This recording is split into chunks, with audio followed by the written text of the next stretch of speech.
नाजरीन, आप देख रहे हैं रियासत आंध्र प्रदेश का मशहूर व मकबूल यूट्यूब चैनल बज़्म आईना वकील साहब पोस्ट। सैयद कुदरतुल्लाह कादरी वकील साहब फिर एक नए पोस्ट के साथ आपके रूबरू हाजिर है। आज की अहम खबर यह है कि आज करनूल में YSRCP पार्टी की मीटिंग चौक बाज़ार में मुनक़िद हुई, जिसमें साबिक़ रुकन assembly Kurnool S V Mohan Reddy, S V Manohar Yakka, KDCC bank chairman और अहमद अली ख़ान YSRCP के कायद और YSRCP के उम्मीदवार MD इम्तियाज़ के अलावा कारपोरेटर्स, सीनियर कायदीन और तमाम कायदीन ने शिरकत की। इस मौके पर YSRCP के हक़ में वोट देने की अपील की गई। आप देखिए ख़ुसूसी रिपोर्ट। सैयद कुदरतुल्लाह कादरी वकील साहब को दीजिए इजाज़त।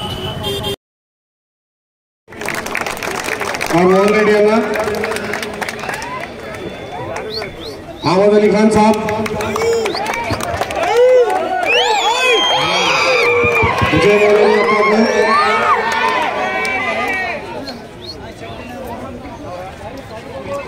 असलम भाई,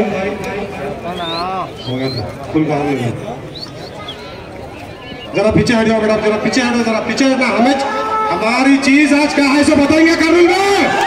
पुकारो, आवाज नहीं।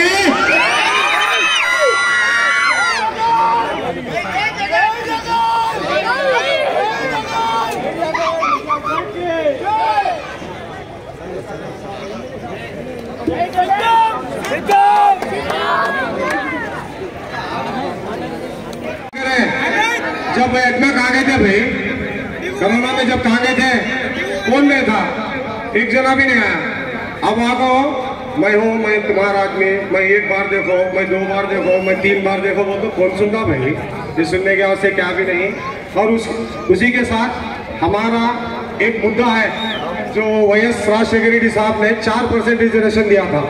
आज वो चंद्रबाबू नायडू मोदी के साथ हो गो, मोदी बीजेपी का फूल वाले के साथ फिर बड़े पब्लिक में बोल रहा कि 4% तुम्हारे मुसलमानों को काट डाल, तू बोला क्या काट डाला बोल, हमें देखेंगे। हमारे साथ जगह लेना है, परसों भी बोले, तरसों भी बोले, मीटिंग में बोल रहे मैं तुम्हारे साथ हूँ, मरते तब तक साथ रह। तू रिजर्वेशन को कहाँ भी जाने नहीं है, तू बोले नहीं बोले भाई, ऐसा थे। अब खुला बोले सामने देखते नहीं, दूसरी चीज लाखों आड़ा डाल रहे, वैसा नहीं। हमें क्या तो हुआ तो हमें सामने ही उन्होंने, हमारे कलेक्टर साहब है, उन्होंने कहा के वहाँ के यहाँ के इस्माइल डॉक्टर साहब को नहीं पहचानते हैं, पहचानते नहीं, बोलो जी हैक पड़े हुए गली गली में, बड्डी मेट में, हाँ गुजरात में उनके बारे में, इस्माइल डॉक्टर के बारे में एडिशन छपा है। एक एडिशन करनूल की शख्सियत हो इंडिया के गुजरात में ऐसे चीजें हैं, थोड़ा हमारे को गलत फहमी से ये करते रहते हैं। वो चीजों से बच को रहे तो हमें हमारे बच्चों का फ्यूचर, कल का फ्यूचर देखना क्या है। सो हमारी ये गवर्नमेंट में हज के वास्ते लास्ट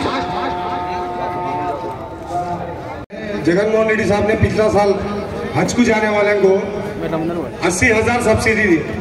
क्या भाई 80,000 दिए। वैसा कुल मिलाकर 14 करोड़ रुपए गवर्नमेंट हमारी जगनमोहन रेड्डी साहब ने सब्सिडी दिला को कम कराने लगा। ये लोग अब चंद्रबाबू नायडू बोला हज का हमें देती, हमें वो करे, हमें शादी खाने बनाए, कहीं को बनाया भाई, वो कहीं को बनाया, कहीं को बोल रहा करे। हमारा जगनमोहन रेड्डी साहब ने हर चीज करी, 4% रिजर्वेशन दी, ये सब चीजों को ख्याल रखना। पिंचिन अब घर के पास आको दे रही नहीं दे रही। अब परसों आज सुबह में तुम्हारे को पूरे पैसे पड़े चाहिए था के वो सब पैसे जगनमोहन रेड्डी साहब ने कोर्ट में केस डाल को लड़को जिता को पैसे हासिल करा। इलेक्शन का कोड है तो भी वो चीज को पैसे हमारे गरीब आदमी, गरीब माँ बहना कौन है उनको जो आदमियों को फायदा पहुंचना, वो आदमियों को फायदा पहुंचाए सो आदमी जगनमोहन रेड्डी साहब है। इसके वास्ते मैं मेहरबानी कर रहा हूँ। डॉक्टर साहब ऐसे हैं उनको रखो। डॉक्टर साहब कैसे आदमी है हमारे को सबको मालूम। तो कोरोना में कर लेगो, उनकी जिंदगी कर लेगो, उनकी जान दे दिए सो आदमी। डॉक्टर साहब, इस्माइल डॉक्टर साहब पैसे दिए तो ले जी बोलते नहीं लेते थे, नहीं चलो करते थे, नहीं बोलो इसे आदमिया को। हमारे आदमिया एक नहीं सो एक बोल रही अल्लाह के वास्ते 13 तारीख के दिन करनूल में जंग शुरू होने वाली है। सुबह को 7 बजे फजर की नमाज पढ़ते जुट को शाम में 5 बजे तक वैसी जंग है ना, वो जंगी जंग बोलो, क्या बोलना, सिद्धमो। और मैं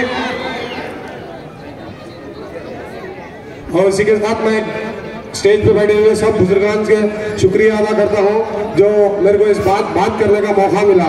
शुक्रिया, अल्लाह हाफिज़, अस्सलाम वालेकुम। सारी साइन कर को सारी पूरा गाइडेंस देखो करने लगा इस वक्त इम्तियाज साहब मालूम उसको हमारी अम्मी भी हमारे अम्मी के साथ बच्चे को भेजे थे, वो पैसे भी मालूम कम करे वो मैं देखा मेरे अंख्याल से। ये चीज़ें हम बाहर बोल लेते नहीं, घर को दिखाने वाला जगन मोहन रेड्डी, याद रखना। इस्माइल सर उसके जमादार थे, एमडी इम्तियाज सर कलेक्टर छोड़ दो हमारा वहाँ से। अर्शिया फोर्थ वार्ड के कारपोरेटर प्लीज उनको जगा दो, जरा स्टेज पे आ जाओ भाई। एमडी इम्तियाज सर कलेक्टर छोड़ को हमारा वहाँ से कर्नल को बहुत करना बको ना रिजाइन करवाए थे। हमें उन्हें को 13 तारीख को मेजॉरिटी लेगा को कर्नल को जगन मोहन रेड्डी साहब को मेजॉरिटी दे को हमें इस्माइल साहब उनके दामाद को जिताना चाहता हूँ। మన ఇంతియాజ్ సార్ గురించి చెప్పడం మనకంత లేదు కానీ ఎందుకంటే ఆయన కంప్లీట్గా ఐఏఎస్ చేసి సారు అందరికీ సర్వీస్ చేసి లాస్ట్గా మన కర్నూలుకి వచ్చారు. ఆయన మనకి సర్వీస్ చేయడానికి వచ్చినారంటే అది గొప్ప వరంగా భావించి ఆయన గెలిచి మేము చెప్తే ఆయన గెలిపించుకుందాం. Thank you.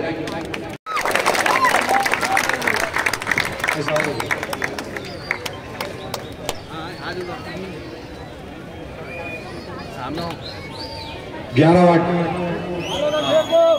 11th वार्ड से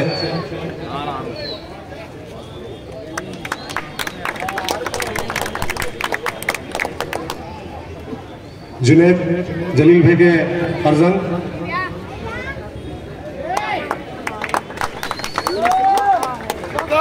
जलील भाई अब शुरू करें। जलील भाई जरा हट जाओ बेटा, पीछे हटो बेटा, फिर भी जरा सबरेश ये बच्चा को भी जाओ है हटा लो पूरा सा, वो बच्चा को भी जाओ बाजू जाओ बोलो।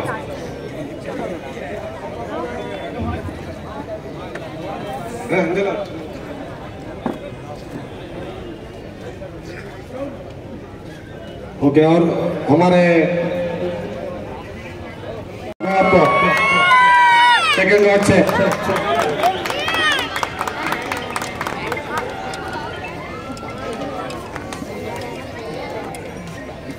अब्दुल्ला भाई ऊपर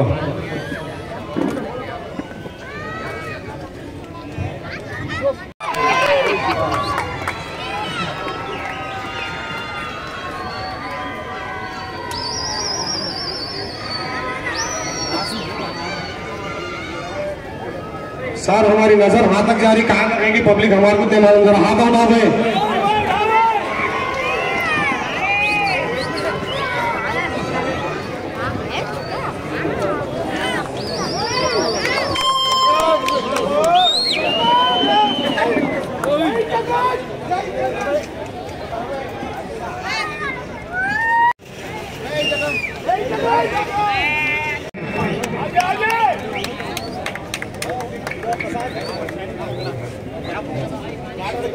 वेंकट रेड्डी ना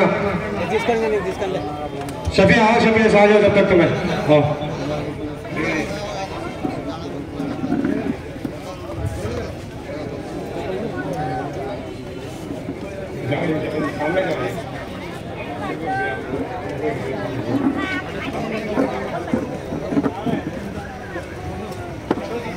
ये सब पार्टी में ज्वाइन हो रहे सब भाई, ताला मारो भाई।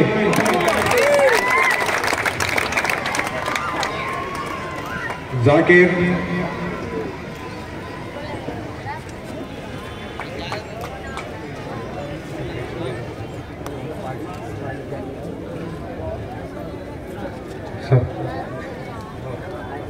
अब हमारे केडीसीसी बैंक के चेयरमैन विजय मोहन एरिया को बात करने के लिए स्टेज पे बुला చాలా సంతోషంగా ఉంది. కర్నూలు నియోజకవర్గం నుంచి నలుమూలల నుంచి ఇక్కడ ప్రజలందరూ కూడా మన ఇంతియాజ్ అన్న గారిని మరి ఎమ్మెల్యేగా ఖచ్చితంగా చేసుకుంటామని చెప్పి అందరు ఇక్కడికి వచ్చి చేరినందుకు చాలా సంతోషంగా ఉంది. నిన్న ఎప్పుడైతే కర్నూలులో మన కర్నూలులో జగనన్న కాలు అడుగు పెట్టినాడో అప్పుడే మన విజయం ఖరారైపోయింది. ఎందుకంటే 2014లో అయితేనేమి 19లో అయితేనేమి జగనన్న ఇట్లా కాలు అడుగు పెట్టినాడు కర్నూలు, మనం విజయ ఢంకా మోగించినందుకు మళ్ళీ మూడోసారి ఖచ్చితంగా ముచ్చటగా మూడోసారి కర్నూలు కొండారెడ్డి బుర్జుపై మన వైఎస్ఆర్సీపీ జెండా ఎగరడం ఖరారైపోయింది. కాబట్టి ప్రతి ఒక్కరూ కూడా రేపు 13వ తేదీ జరిగే ఎలక్షన్స్ లో మన ఇంతియాజ్ అన్న గారిని భారీ మెజారిటీతో గెలిపించుకుందామని చెప్పని మీ అందరినీ కోరుకుంటా ఉన్నాను. మహిళలకు అందరికీ ముఖ్యంగా ఒక విషయం చెప్పదలుచుకున్నాను. అమ్మ జగనన్న మనకందరికీ ఎన్ని పథకాలు ఇస్తా ఉన్నాడు. మహిళలందరినీ కూడా వాళ్ళను సాధికారత దిశగా నడిపిస్తూ ప్రతి ఒక్కరికి ఎక్కడికి ఎవరి చుట్టూ తిరగాల్సిన అవసరం లేకుండా నేరుగా వాళ్ళ అకౌంట్లలోనే వాళ్ళ ఖాతాల్లోనే జమ అయ్యేలాగా ప్రతి పథకాన్ని కూడా రూపొందించినారు. అటువంటి జగనన్నను మళ్ళీ మనం ఖచ్చితంగా సీఎంగా చేసుకోవాల్సిన అవసరం ముఖ్యంగా ప్రతి ఒక్క మహిళకు ఉందని చెప్పని నేను కోరుకుంటా ఉన్నాను. మరి అవ్వాతాతలకైతేనేమి పెన్షన్ల రూపంలో వాళ్లకు ఇంటికి రావాల్సిన పెన్షన్లను వాలంటీర్లను కోర్టు ద్వారా ఆపించి ఇంట్లోకి రాకుండా చేసి 2 నెలలుగా చాలా ఇబ్బంది పెట్టినాడు చంద్రబాబు నాయుడు. అందరం గమనించినాం కదా, ఎంతమంది అవ్వాతాతలు పెన్షన్లు తీసుకోలేక వాళ్లకు రోజు ఖర్చులకు ఇబ్బంది అయి చాలా బాధపడ్డారు. ఇదే చంద్రబాబు నాయుడు మళ్ళీ వస్తే చెప్పినాడు కదా, ముందు వాలంటీర్లను తీసేస్తానని చెప్పినాడు. ఇదేదో రివర్స్ అయ్యేలాగుందని చెప్పని ఆలోచించి లేదు వాలంటీర్లకు నేను 10,000 జీతం ఇస్తా అన్నాడు. ఇట్లా మాట మార్చే ఊసరవెల్లి ప్రభుత్వాలు మనకొద్దు, ఊసరవెల్లి చంద్రబాబు మనకొద్దు అని చెప్తున్నాను. ఖచ్చితంగా మనం మళ్ళీ మన జగనన్నను మన కోసం, మన ఇంటి కోసం, మన పిల్లల భవిష్యత్తు కోసం, మన అవ్వాతాతల కోసం ఖచ్చితంగా మనం మళ్ళా మన జగనన్నను ముఖ్యమంత్రిగా చేసుకోవాల్సిన అవసరం మనకైతే చాలా ఉంది. ఇది అందరూ గమనించాలని ప్రార్థిస్తా ఉన్నాను. మరి ప్రతిసారి జగనన్న చెప్తా ఉంటాడు, మంచి చేసే ఫ్యాన్ ఎక్కడ ఉండాలా? ఇంట్లో ఉండాలా. తుప్పు పట్టిన సైకిల్ ఏడుండాలా? బయట ఉండాలా. తాగి పడేసిన టీ గ్లాసు సింక్ లో ఉండాలా. ఇట్లాంటి కూటమి ప్రభుత్వాలు కూటమితో అందరితో దుష్టులతో కలిసి వచ్చే నాయకులు మనకు వద్దు. సింహంలో సింగిల్ గా వచ్చే జగనన్నే మనకు వద్దు. సో కర్నూలు ప్రజలందరూ సంసిద్ధంగా ఉన్నారు కదా, సిద్ధమా? జగనన్నను మళ్ళా సీఎం గా చేసుకోవడానికి మనమంతా సిద్ధమా? ఇంతియాజ్ అన్నను ఎమ్మెల్యేగా చేసుకోవడానికి సిద్ధమా? ఎంపీగా కూడా మనము ఈరోజు చాలా మంది కొన్ని చోట్ల డౌట్ గా, అంటే 2వ నెంబర్ వద్దాలా 3వ నెంబర్ వద్దాలా అని చెప్పని చూస్తా ఉన్నారు. నెంబర్లు చూడకండి, ఫ్యాన్ ను చూడండి. బ్యాలెట్ బాక్స్ మీద ఫ్యాన్ ఎక్కడుంటే ఫ్యాన్ కే మనం అందరము ఓటు వేయాల్సిన అవసరం ఉంది. నెంబర్లను చూడకండి, ఫ్యాన్ గుర్తును చూడండి. ఫ్యాన్ గుర్తు ఎక్కడ ఉంటే అక్కడ అందరము ఓటు వేసి మనము ఎమ్మెల్యేలను ఎంపీలను 175 మందిని 25 మంది ఎమ్మెల్యేలను ఖచ్చితంగా గెలిపించుకుంటామని చెప్పని మీ అందరినీ కోరుకుంటా ఉన్నాను. మరి అందరం ఇక్కడ మంచిగా కలిసినందుకు, మంచి ఇది సభ ఏర్పాటు చేసినందుకు అందరికీ కూడా కృతజ్ఞతలు తెలియజేసుకుంటూ ముగిస్తున్నాను. अब हमारे एक्स एमएलए मोहन रेड्डी साहब बात करते हैं.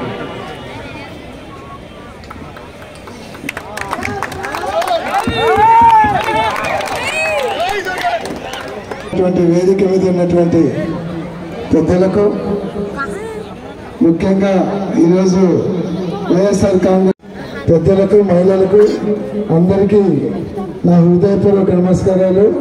అస్సలాము అలైకుం. ఈరోజు నిన్న జగనన్న మీటింగ్ చూస్తేనే తెలుగుదేశం వాళ్లకు జ్వరం వచ్చింది. ఎవరు బయట కనపడలే, ఒకరు ఇద్దరు బయట కనపడే వాళ్ళు కూడా ఈరోజు చౌకలో మీటింగ్ చూస్తే ఆ నిద్ర రాదు, బయట కూడా ఎవరు కనపడే పరిస్థితి కనపడడం లేదు. ఈరోజు బ్రహ్మాండంగా చౌకలో ఇంత పెద్ద ఎత్తున తరలి వచ్చేటువంటి ప్రతి ఒక్కరికి కూడా ధన్యవాదాలు తెలియజేస్తా ఉన్నాను. ఈరోజు జగనన్న ప్రభుత్వం గురించి ఎక్కువ ఎవరని చెప్పాల్సిన అవసరం లేదు.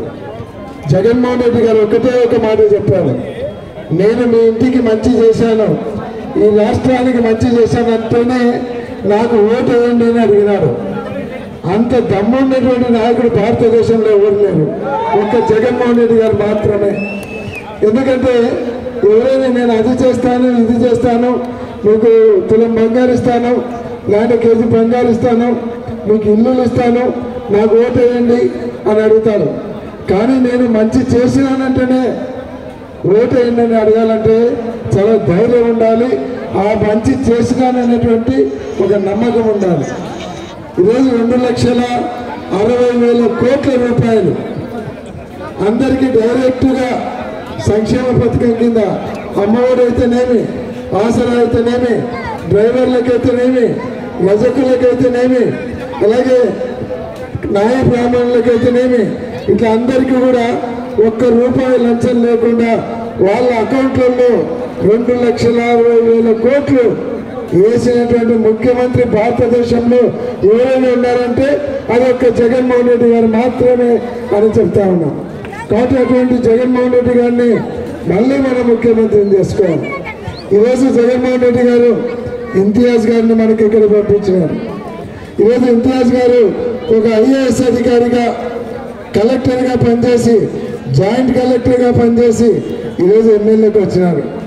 నాకు ఈరోజు పొద్దున ఒకరు చెప్పినారు, ఏమైనా ఒక కలెక్టర్గా, ఒక ప్రిన్సిపల్ సెక్రటరీగా, ఒక మంత్రి హోదాలో ఉన్నాడు, ఈరోజు ఉద్యోగం మొదలు పెట్టుకొని ఎండకు రోడ్లు పెట్టుకొని తిరుగుతున్నాడు, ఎక్కడ తిక్కోరు ఉన్నట్టున్నాడు అన్నారు. కానీ ఆయన ఆ పదవి చూసుకోలేదు. కర్నూలులో పుట్టి పెరిగినాను, కర్నూలుకు సేవ చేయాలి, నాకు జగన్మోహన్ రెడ్డి గారు అవకాశం ఇచ్చినారు, ఏమైనా సరే పోటీ చేసి గెలిచి ఈ కర్నూలు అభివృద్ధి చేసి ఈ ప్రజల రుణం తీర్చుకోవాలని ఈరోజు ఆయన పదవికి రాజీనామా చేసి ఇంతియాజ్ గారు వచ్చినారు. కాబట్టి ఈరోజు ఇంతియాజ్ గారిని గెలిపించుకోవాల్సినటువంటి అవసరం ఎంతైనా ఉంది. ఈరోజు ఇంతియాజ్ గారు ఎమ్మెల్యే అయినారంటే ఆయనకు వేరే పని లేదు. ఉద్యోగం ఊడిపోయింది. తర్వాత ఆయనకు కొడుకులు లేరు, ఉండేదంతా 3 బిడ్డలు ఉన్నారు. 3 బిడ్డలు పెళ్ళిళ్ళు చేసినారు. ఆయనకు వేరే పని లేదు. కేవలం మన కర్నూలు అభివృద్ధి, మనకు సేవ చేయడం తప్ప వేరే కార్యక్రమం కూడా లేదు. కాబట్టి ఈరోజు 24 గంటలు అందుబాటులో ఉండేటువంటి ఇంతియాజ్ గారు కావాలన్నా, డైరెక్ట్గా ఇంట్లోకి పోతే అవకాశం ఉన్నటువంటి ఇంతియాజ్ గారు కావాలన్నా, పెద్ద పెద్ద గేట్లుండి గేట్ మీద గుర్కాలతో ఆ పర్మిషన్ తీసుకొని లోపల పోయి కలిసేటువంటి అవకాశం ఉన్నటువంటి నాయకులు కావాలనేది మనం ఆలోచించుకోవాలి. కాబట్టి సింప్లిసిటీ ఉన్నటువంటి ఇంతియాజ్ గారిని గెలిపించుకున్నామంటే ఖచ్చితంగా కర్నూలు అభివృద్ధికి ఉపయోగపడుతుంది, మనకందరికీ కూడా మంచి చేస్తాడు. అంతేకాదు ఈరోజు చంద్రబాబు నాయుడు గారు ఉన్నారు, పవన్ కళ్యాణ్ గారు ఉన్నారు, తర్వాత మోడీ గారు ఉన్నారు. ఒక జగన్ ఎదుర్కోవడానికి 3 ఏకమై పోరాడుతూ ఉన్నారు. వీళ్ళ 3 గారు మళ్ళీ లోపాయకారిగా వాళ్ళ చెల్లెలతో ఆయన మీదకి దాడికి పంపిస్తూ ఉన్నారు. అంటే 3కి కూడా ఆయన ఎదుర్కొన్నటువంటి సత్తా లేకుండా లోపాయకారిగా వాళ్ళ కుటుంబాన్ని విడగొట్టి ఈరోజు షర్మిల మన ముందర పెట్టి, ఒక సిక్కర్ని ముందర పెట్టి యుద్ధం చేసినట్టు చేస్తూ ఉన్నారు. కాబట్టి ఈరోజు జగన్మోహన్ రెడ్డి గారు మేనిఫెస్టో ఇచ్చినాడు. ఏదైతే నేను మేనిఫెస్టో విడుదల చేస్తున్నానో ఆ మేనిఫెస్టోను నేను పవిత్ర గ్రంథంగా చూసుకుంటాను. ఆయన ఒక బైబిల్ లాగా, ఒక ఖురాన్ లాగా, ఒక మహా గ్రంథం లాగా చూసుకుంటాను. ఈరోజు అదే మాట చెప్పేటువంటి ధైర్యం చంద్రబాబు నాయుడుకు ఉందా? ఈరోజు బీజేపీ నాయకులు చెప్తున్నారు, మేము కనుక అధికారంలోకి వస్తే మైనార్టీలకు 4% తీసేస్తామన్నారు, ఎన్ఆర్సీ అమలు చేస్తామన్నారు. కానీ చంద్రబాబు నాయుడు లేదు, నేను 4% రిజర్వేషన్ కంటిన్యూ చేస్తాను, ఎన్ఆర్సీని అలౌ చేయను అన్నటువంటి చెప్పే ధైర్యం చంద్రబాబు నాయుడుకు ఉందా అని అడుగుతా ఉన్నాను.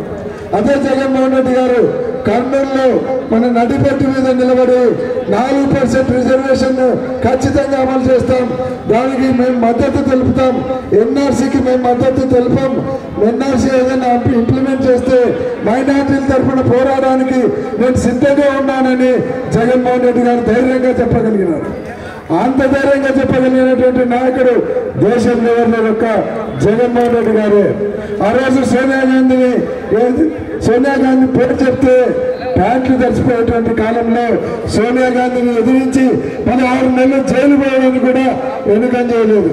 అదే రకంగా ఈరోజు మోడీకి అందరు భయపడుతుంటే, మోడీ నేను 4% రిజర్వేషన్ నువ్వు అమలు చేయకు, 4% రిజర్వేషన్ నువ్వు క్యాన్సిల్ చేస్తా అంటే ఒప్పుకునే పరిస్థితి లేదు, నీతో పోరాటానికి సిద్ధంగా ఉన్నానని జగన్మోహన్ రెడ్డి గారు చెప్పారు. అంత ధైర్యంగా చెప్పేటువంటి నాయకుడు ఎవరున్నారో ఆంధ్ర రాష్ట్రంలో చెప్పమని మేము అడుగుతా ఉన్నాం. మైనార్టీ తరఫున దేనికైనా సిద్ధంగా ఉన్నానని చెప్పినటువంటి నాయకుడు జగన్మోహన్ రెడ్డి గారు. అదే జగన్మోహన్ రెడ్డి గారిని ముఖ్యమంత్రిని చేసుకునే దానికి మీరందరూ సిద్ధంగా ఉన్నారా లేదా అని మిమ్మల్ని అడుగుతున్నాను. సిద్ధమేనా? అందుకే నేను అడుగుతున్నాను, ఎప్పుడైనా సరే గర్స్ ఉన్నటువంటి నాయకుడు వెంట ఉండాలి, ధైర్యం ఉన్నటువంటి నాయకుడు వెంట ఉండాలి. అటువంటి నాయకుడు జగన్మోహన్ రెడ్డి గారు. కాబట్టి ఈరోజు మిమ్మల్ని అందరినీ కూడా కోరుతా ఉన్నాం. ఈరోజు కర్నూలు అడ్డ అంటే, కర్నూలు గడ్డ అంటే వైసీపీ అడ్డ అయిపోయింది. ఎందుకంటే 2014లో 2019లో వైసీపీ గెలిచినాం. 2 సార్లు కొండారెడ్డి బుర్జు మీద వైఎస్ఆర్ కాంగ్రెస్ పార్టీని జెండా ఎగిరేసినటువంటి ఘనత మీకు అందరికీ ఉంది. ఈరోజు ముచ్చటగా 3వ కూడా కొండారెడ్డి బుర్జు మీద వైఎస్ఆర్ కాంగ్రెస్ పార్టీ జెండా ఎగిరేసి మీరందరూ కూడా వైఎస్ఆర్ జగన్మోహన్ రెడ్డి గారిని, ఇంతియాజ్ గారిని గెలిపించాలని, అలాగే ఎంపీగా ఈరోజు రామయ్య గారిని కూడా గెలిపించాలని మీకు అందరికీ నేను మనవి చేస్తూ సెలవు తీసుకుంటా ఉన్నాను. జై హింద్, జై జగన్. देखो आप हमारे पास है, हम एक आधा घंटा या बात करेंगे, उनकी तकरीर आप देखो, उसके बाद मालूम होता कर्नूल में युद्धम चल रही की नहीं, सिद्धम हो रहा की मालूम होता. और हमारे నేను మీ brother Shafi, master motivator, personality development స్పీకర్గా గత 15 సంవత్సరాల నుంచి ఉభయ తెలుగు రాష్ట్రాల్లో వ్యక్తి యొక్క నిర్మాణం గురించి పనిచేస్తున్నటువంటి వ్యక్తిని. అయితే మరి ఇక్కడ ఒక మోటివేటర్గా ఇక్కడేంటి పని, ఇది ఒక రాజకీయ వేదిక కదా అంటే, నిజంగా చెప్పాలంటే ఈ మొదటి వేదిక, నేను రాజకీయ వేదికల మీద నేను కనిపిస్తున్న వేదిక, ఇది మొదటి వేదిక. దానికి కారణం ఏమిటి అంటే ఒకే ఒక కారణం, ఇక్కడ ఉన్నటువంటి ఎమ్మెల్యేగా పోటీ చేస్తున్నటువంటి అభ్యర్థి ఇంతియాజ్ గారు. ఏంటి సార్ వారేంటి కారణము అంటే, నిజంగా వారికి ఇప్పుడు కాదు, గత 10 సంవత్సరాల నుంచి నాకు ఉన్నటువంటి పరిచయం. గత 10 సంవత్సరాలు నాకు ఉన్న పరిచయం. ఎప్పుడైతే నెల్లూరు పట్టణంలో వారు జాయింట్ కలెక్టర్గా ఉన్నారో ఆ సమయంలో నాకు మోటివేషన్ ప్రోగ్రామ్ కోసం ఒకటి ఇవ్వడం జరిగింది. అప్పుడు ఏర్పడిన పరిచయం ఇప్పటివరకు వారు అంచెలంచెలుగా ఎదుగుతూ ఇప్పుడు ఆంధ్ర రాష్ట్ర ప్రజలందరూ గుర్తించే స్థాయిలో ఎదుగున్నారు వారు. మరి వారిని ప్రత్యేకంగా అధిష్టానం నుంచే ఇక్కడ ఒక ఎమ్మెల్యే అభ్యర్థిగా వారిని ప్రకటించడము, ఎమ్మెల్యేగా అభ్యర్థిగా నిజంగా నాకు చాలా సంతోషం అనిపించింది. అయితే ఇప్పుడు నేను మాట్లాడుతున్న మాటలు కేవలం కర్నూలు పట్టణ ప్రజలకే కాకుండా ఆంధ్ర రాష్ట్ర ప్రజలందరూ వింటున్నారు. ఎందుకంటే ఈరోజు వేదిక ఈ గల్లీలోనే కాదు, ఈ సోషల్ మీడియా ద్వారా రాష్ట్ర ప్రజలందరూ వింటున్నారు. ఇక కేవలం 2 రోజులు మిగిలి ఉన్న ఎలక్షన్స్ కోసం. మరి ఇలాంటి తరుణంలో మన ఆలోచన ఎలా ఉండాలి, ఒక ఎడ్యుకేటెడ్ పర్సన్ ఆలోచన ఎలా ఉండాలి, ఒక యువత ఆలోచన ఎలా ఉండాలి, సగటు పౌరుడి ఆలోచన ఎలా ఉండాలని నేను కొన్ని విషయాలు మాట్లాడదలుచుకున్నాను. ఎందుకంటే 5 సంవత్సరాల తర్వాత ఒకే ఒక అవకాశం, 6 సెకండ్ల అవకాశం మనకు వస్తుంది.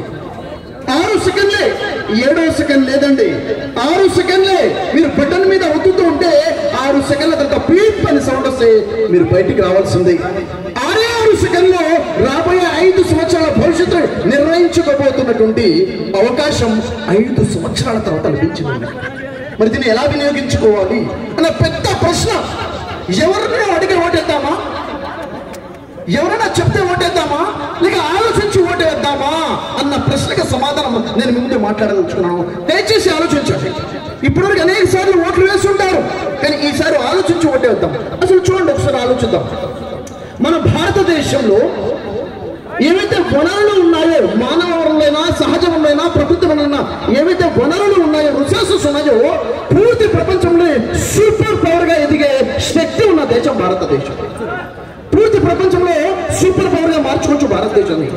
కానీ ఎందుకు మార్చుకోలేకపోయాం? మన కళ్ళ ముందు సింగపూర్ డెవలప్ అయిపోయింది, మలేషియా డెవలప్ అయింది, చైనా వెనకబడ్డ దేశం డెవలప్ అయింది. చైనా తర్వాత చూసుకుంటే ఈ దేశంలో అభివృద్ధి ఉన్నాయి. భారతదేశం 75 సంవత్సరాలు దాటిపోయింది స్వతంత్రం వచ్చి, ఇప్పటివరకు అభివృద్ధి చెందుతూ ఉన్న దేశంగానే ఉండిపోయింది. Only developing country. ఇంకా పరిశీలిస్తే ఎక్కడ డెవలప్ అవుతుందంటే చెడు వ్యసనాలు, క్రైమ్ లో డెవలప్ అవుతుంది తప్ప నిజమైన డెవలప్మెంట్ అయితే భారతదేశంలో కనబడడం లేదు. ఎందుకని? వాట్స్ ద రీజన్ అంటే మన దగ్గర వనరులు ఉన్నాయి, కానీ మానవులకు మైండ్ సెట్, ఆలోచన నెగిటివిటీలో వచ్చేస్తుంది, స్వార్థం వచ్చేసింది. ప్రతి వ్యక్తి స్వార్థంగా ఆలోచిస్తున్నాడు. ఇలాంటి తరుణంలో భారతదేశం రోజు రోజుకి వెనకడుగేస్తుంది తప్ప ముందడుగు వేయటం లేదు. ఇప్పుడు మనం ఏం చేయాలి? ఈ ఓటు హక్కును ఎలా వినియోగించుకోవాలి? ఒక్కసారి ఆలోచించండి. సోదరులారా, నేను మిమ్మల్ని ప్రశ్న అడగాలనుకున్నాను. భారతదేశం రాజరిక వ్యవస్థన, ప్రజాస్వామ్య వ్యవస్థన? ప్రజాస్వామ్య వ్యవస్థ. నేను మిమ్మల్ని ప్రశ్నిస్తున్నాను, ప్రజాస్వామ్య వ్యవస్థ అంటే ఏమిటి? అంటే ఏంటి సార్? నేను చాలా మందిని ప్రశ్నించాను. ఏదేదో ఏదేదో ఏదో చెప్తున్నారు, స్పష్టత లేదు. ప్రజాస్వామ్యం అంటే ఏమిటి అని ప్రశ్నిస్తే స్పష్టత లేదు. అందుకే మన జీవితాలు ఇలా తగలంటాయి. క్లారిటీస్ అని వినండి. అసలు ప్రజాస్వామ్యం అంటే ఏంటో తెలియాలంటే రాజరికం అంటే ఏంటో తెలియాలి. అది తెలుస్తుంది, ఇది తెలుస్తుంది. అప్పుడే ఓటు హక్కును ఎలా వినియోగించుకోవాలో, ఎందుకు వినియోగించుకోవాలో, ఎవరికి ఓటు వేయాలో క్లారిటీ వస్తుంది. లేకపోతే క్లారిటీ రాదు సోదరులారా. రండి చూద్దాం. రాజరికం అంటే ఏంటి? రాజరికం అంటే దేశము, దేశ సంపద ఎవరిది? యజమాని రాజు. రాజు కింగ్, అతనిదే అధికారం, అతనిదే యజమాని, అతనే ఓనర్. ప్రజలెవరు? సేవకులు, బానిసలు. ఇది రాజరిక వ్యవస్థ. ప్రజాస్వామ్యం అంటే ఏమిటి? ప్రజాస్వామ్యం అంటే దేశము, దేశంలో ఉన్న వనరులకు యజమాని ప్రజలు. అంటే ప్రజాస్వామ్యము అంటే ఏంటో తెలుసా? ప్రజలు ప్లస్ స్వాములు. ప్రజలే స్వాములు అంటే యజమానులు. చెప్పండి, ఈ దేశానికి ఓనర్స్ ఎవరు? ప్రజలు. ఈ సంపద వారిది, ప్రజలది, రాజుది కాదు. రాజు లేడు. ప్రజలే యజమానులు, ప్రజలే స్వాములు. ఇప్పుడు చెప్పండి, ఇక్కడున్న వనరుల యొక్క రక్షణ ఎవరిది? బాధ్యత నాది. దీని అభివృద్ధి నా బాధ్యత, దీని సంక్షేమం నా బాధ్యత, దీని పరిరక్షణ నా బాధ్యత. ఎలా చూసుకోవాలి? అయితే ఈ పౌరులుగా ఉన్నటువంటి మనము ఈ దేశాన్ని రక్షించుకోవడానికి, దేశాన్ని అభివృద్ధి చేయడానికి మనకంటూ ఒక ప్రతినిధులు కావాలి. అంటే మనము ఒక వ్యక్తిని సెలెక్ట్ చేసుకుంటాం. ఆ ప్రతినిధి ఎమ్మెల్యే కావచ్చు, ఎంపీ కావచ్చు. ప్రతినిధి సార్, ప్రతినిధి అంటే నాయకుడు కాదు, పరిపాలకుడు కాదు. పరిపాలకుడు కాదు, రాజు పరిపాలకుడు. రాజరికంలో పరిపాలన ఉంటుంది, ఇక్కడ ప్రతినిధి ఉంటాడు. అందుకే ప్రతినిధికి జీతం ఇవ్వడం జరుగుతుంది. ఏమిస్తాం? జీతం ఇస్తాం. ఎమ్మెల్యేకి, ఎంపీకి ఏమిస్తాం? జీతం. మాకు కావాల్సింది మాకు చేసి పెట్టు. స్వాములు మనం, యజమానులు మనం, ఓనర్స్ మనం. అర్థమవుతుందా? అయితే ప్రతినిధిని ఎలా ఎన్నుకోవాలి? ఎమ్మెల్యేని ఎలా ఎన్నుకోవాలి? ఎంపీని ఎలా ఎన్నుకోవాలి? ఆలోచించాలేదా? ఉదాహరణకి మీకేదైనా ఒక వస్తువు ఉంది, వస్తువు ఎవరికైనా ఇస్తున్నారు. ఎవరికి ఇస్తారు? ఆలోచించి అర్హత ఉన్నవాడికి ఇస్తారు. ఉదాహరణకి మీకు ఇల్లు ఉంది, కిరాయికి ఇవ్వాలి. ఎవరికి ఇస్తారు? అర్హుడా కాదా? ఇల్లు బాగా చూసుకుంటాడా లేదా? మీరు ఒక బైక్ ఉంది, ఇవ్వాలి. ఎవరి పడితే వాళ్ళకి ఇవ్వరు. మీ బైక్ ని మంచిగా డ్రైవ్ చేస్తాడా లేదా చూస్తారు. అలాంటిది రాబోయే 5 సంవత్సరాల జీవితం, భవిష్యత్తుని ఒకరి చేతిలో పెట్టే ముందు అర్హుడా కాదా చూడాలి. ఏ సార్ నో? ఆలోచించి ఓటు వేయాలి. ప్రతినిధి అంటే మన సేవకుడు, మన సేవకుడు. అయితే అలాంటి సేవకుడు ఎన్నుకోవాలంటే ఏం చూడాలి సార్? నెంబర్ 1, ఉన్నతమైన విద్యావంతుడై ఉండాలి, ఎడ్యుకేషనిస్ట్ అయి ఉండాలి. ఇక్కడ మనం అభ్యర్థి చూస్తున్నట్లయితే భారతదేశంలోనే ఉన్నత స్థాయి ఐఏఎస్ ఆఫీసర్గా, ఐఏఎస్ గా ఉన్నటువంటి రిటైర్డ్ పొజిషన్ లో ఉన్నారు. ఉన్నత విద్యావేత్త, ఎడ్యుకేషనిస్ట్ అయి ఉండాలి. అప్పుడే ప్రతినిధి అర్హుడై ఉంటాడు. ఎసార్నో? ఆలోచించాలి. ఇంకో విషయం ఏంటంటే ప్రత్యర్థి ఎలా ఉండాలి చూడండి. ఏ అభ్యర్థి అయినా కానీ, ఏ అభ్యర్థి అయినా కానీ ఏదో కులానికో ఏదో మతానికి చెందినవాడై ఉంటారు. అవునా కాదా? అయినప్పటికీ తను ఎప్పుడైతే ప్రతినిధి ఎన్నుకోబడతాడో, ఒక ఎమ్మెల్యేగా, ఎంపీగా ఎన్నుకోబడతాడో, తన కులాన్ని, తన మతాన్ని మర్చిపోయి ప్రజలందరినీ సమానంగా చూడగలగాలి. కుల రాజకీయాలు ఉండకూడదు, మత రాజకీయాలు ఉండకూడదు. కుల రాజకీయాలు, మత రాజకీయాలు చేసేవాడు ఒక వ్యక్తిగా ఎన్నుకుంటే దేశానికే నష్టం వాటిల్లుతుంది. కాబట్టి మనం చేసేటువంటి ప్రయత్నం చాలా ఉన్నతమైన ప్రయత్నం. ఇది దేశ భవిష్యత్తు, మన పిల్లల భవిష్యత్తు. చూడండి సార్, ఈరోజు ప్రజలకు ఏం కావాలి అంటే కడుపు నిండా ఆహారం కావాలి, పిల్లలకి చదువు కావాలి, ఏదైతే ఆరోగ్యం కావాలి. ఈ 3 కూడా ఇక్కడ ఈరోజు ఆంధ్ర రాష్ట్రంలో ఉన్నాయా లేవా? Yes sir, no? Yes. BR Ambedkar garu ఏం చెప్పారు తెలుసా? డెవలప్మెంట్ అభివృద్ధి అంటే విశాలమైన రోడ్డు, ఎత్తైన భవనాలు కాదు. ప్రజల రక్షణ, ప్రజల చెప్పాను. ఈరోజు డెవలప్మెంట్ లేదు అంటున్న వాళ్ళు ఎవరు తెలుసా? డబ్బున్న వాళ్ళు, పేదవాళ్ళే ఉంటున్నారు. చాలా సంతోషంగా ఉన్నామంటున్నారు. ఇది డెవలప్మెంట్ అంటే ఎసార్నో? ఇది డెవలప్మెంట్ అంటే. ఈరోజు ఒక వ్యక్తి ఏమంటాడంటే నా జీవితం ఎలా ఉన్నా పర్లేదు, నా పిల్లల భవిష్యత్తు బాగుండాలంటాడు. పిల్లల భవిష్యత్తు ఎలా ఉంటుంది? ఆరోగ్యం మీద, విద్య మీద ఉంటుంది. ఉన్నత విద్య ఇది కావాలి, ఇక్కడ కావాల్సింది. కాబట్టి సోదరులారా, ఇక్కడ నేను చెప్పాలన్న విషయం ఒకటే, ఆలోచించి ఓటు వేయండి. లేకపోతే మన భావి తరాలకు మనం సమాధానం చెప్పుకోవాల్సిన పరిస్థితి ఉంటుంది. ఈరోజు భారతదేశ పరిస్థితి ఎలా వచ్చిందంటే కుళ్ళు రాజకీయాలు వచ్చేసాయి, మత రాజకీయాలు వచ్చేసాయి. బ్రిటిష్ వారు డివైడ్ అండ్ రూల్ పాలసీ ఉంటే అంతకన్నా ఘోరంగా ఈరోజు డివైడ్ అండ్ రూల్ పాలసీ వచ్చేసింది. ప్రజల్ని విడగొట్టేస్తున్నారు. నీ మతం ఇది, నీ మతం ఇది. చూడండి, రాజ్యాంగం ప్రకారంగా కులాన్ని, మతాన్ని చెప్పి ఓటు అడగకూడదు, కుల ప్రస్తావన ఉండకూడదు, మత ప్రస్తావన ఉండకూడదు. కానీ దౌర్భాగ్యం ఏంటంటే ఈరోజు మత రాజకీయాలు భారతదేశంలో చోటు చేసుకున్నాయి. ఎవరిది సార్ తప్పు? మనది సార్ తప్పు. ప్రశ్నించేవాడు లేడు. ఎందుకంటే సమాజంలో చెడు వ్యాపిస్తుందంటే కారణం చెడ్డవాడు కాదు, మంచివాడు మౌనంగా కూర్చోవడమే దానికి కారణము. కాబట్టి ప్రశ్నించాలంటే ఎలా ప్రశ్నిస్తాం? మనకున్నటువంటి ఓటు హక్కు ద్వారా. ఈరోజు మనం అంతా తెలిసిన మనం ఏం చేస్తాం తెలుసా?